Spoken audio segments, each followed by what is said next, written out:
what exactly are we looking at here? Last night, the Korean car blog released a couple exclusive spy photos of what they are saying may be the next generation of Ioniq 5, which is strange because the exterior of the car looks identical to the current 2026 Ioniq 5. So this photo showing the outside of the car, you can clearly see there's no differences here between the current Ioniq 5 and what they are saying may be the next generation. But boy, is the interior a big departure from what we currently see. So let's kind of look around here because there's a lot going on. So let's start with the dashboard because that's where the biggest changes here are. Obviously, there's no more driver's display, which we kind of think is going to be Hyundai's path forward with their new Plios operating system, and instead we'll be replacing it with a central touchscreen similar to how Tesla does it. So you can see in the center there's a gigantic touchscreen that's got to be at least 15, 17 inches. I think what's most interesting here is that the spy photos I shared also from the Korean car blog 3 months ago, showing the interior of what is suspected to be the upcoming Ioniq 3. It has a large touchscreen, but it also has physical controls below the touchscreen, and it does also have a display kind of where the head-up display would be in the Ioniq 5 for the driver's display.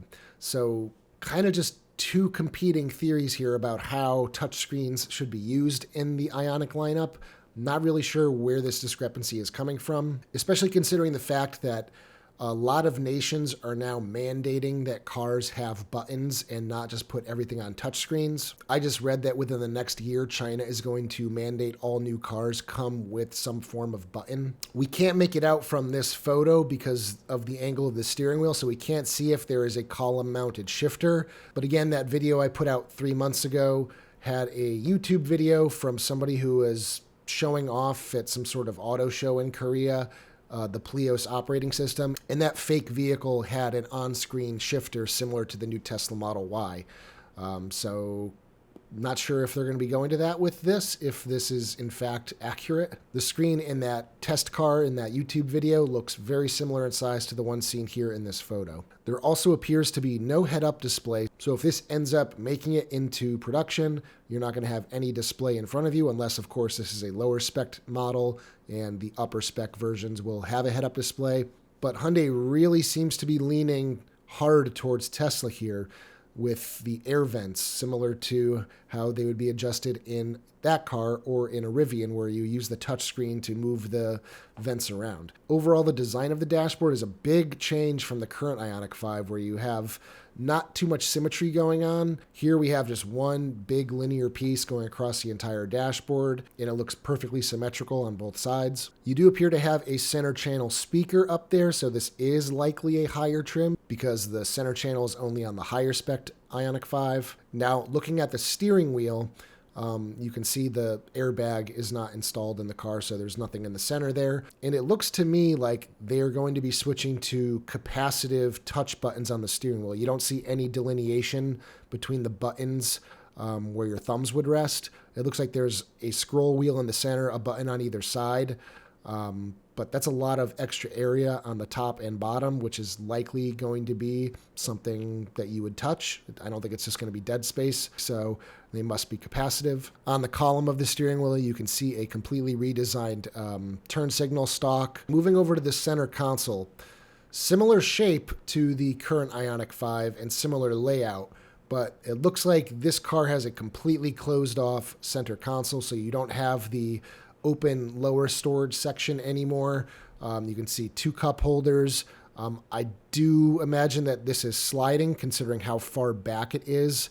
If it didn't slide, you would see it much closer to the front. But you do see a upgraded wireless charging pad here too. It does look like it has the Qi logo on it, which would mean that it's probably the newest version, and it probably supports Qi 2.2, which offers 25-watt wireless charging. And kind of interesting, looking in front of the center console down at the floor, it looks like there's a hump, which the current Ioniq 5 does not have. Have no idea what that could possibly be for. Maybe they're running extra cabling through the car for testing purposes. You can see a bundle of wires in the passenger footwell, which is probably for sensors and connecting computers and stuff to the car.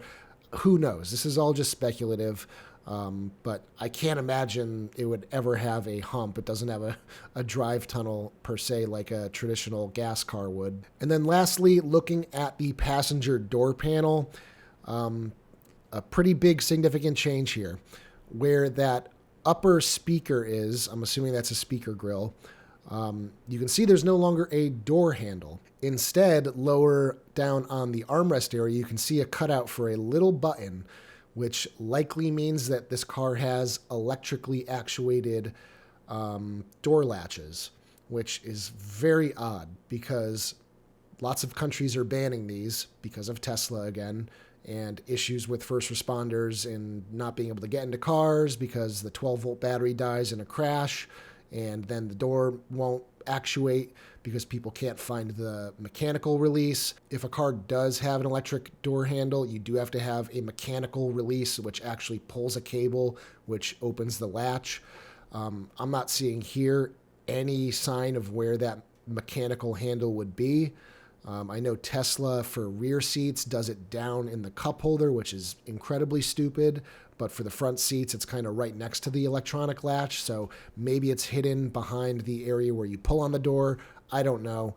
But either way, I'm not crazy about that change. But either way, I think they're going to have an issue with that because regulators are trying to eliminate them. And who knows when this photo is from? This photo could be from 6 months ago, a year ago.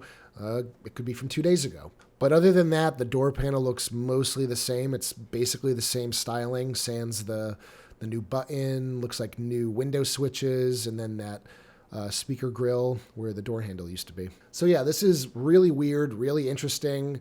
I don't know what this could be. I find it hard to believe that this is the next gen Ioniq 5 because it has the exact same exterior. Typically, Hyundai does like a full redesign every 5 or 6 years. We're coming up on 6 years relatively soon here for the current Ioniq 5. The 2027 model year will be the 6th year of production. So who knows? Maybe Hyundai is going to ride out the existing Ioniq 5 exterior design for another 4 or 5 years. I personally think the exterior still looks pretty fresh, so I don't think there's really a major need to completely redesign the exterior, considering that the refresh was just about a year and a half ago. I posted about this after the photos came out, and the majority of people said they hate it. They don't want a big touchscreen. People said if they wanted that, they would buy a Tesla. Some people are speculating maybe it's the robo-taxi that Hyundai is going to be selling to Waymo and their own in-house motional robo-taxi fleet thing that they're doing. But Waymo's already been showing off the Ioniq 5 robo-taxi, so I'm not really sure why this would be the new robo-taxi when they seemingly are already using the existing Ioniq 5. Plus, I think we're at a point with Waymo that if they were going to do a completely new bespoke car for their fleet, they probably wouldn't have a steering wheel in it. But at the end of the day, it doesn't really matter if this car doesn't have a new iCCU that isn't going to fail and blow after 1,000 miles, 2,000 miles in the newer cars. So there you go. That's potentially the new updated interior of the future Ioniq 5. So if you guys liked today's video, give it a thumbs up. Check out my store, ioniqguy.com, for all sorts of cool accessories for your current Ioniq 5, Ioniq 6, Ioniq 9, or any other Hyundai, Kia, Genesis EV. Consider becoming a channel member for as little as 99 cents per month. For $3 per month, you can get early access to all these videos, as well as a 10% discount to my store. And as always, I'll see you guys in the next one. Take care, everybody.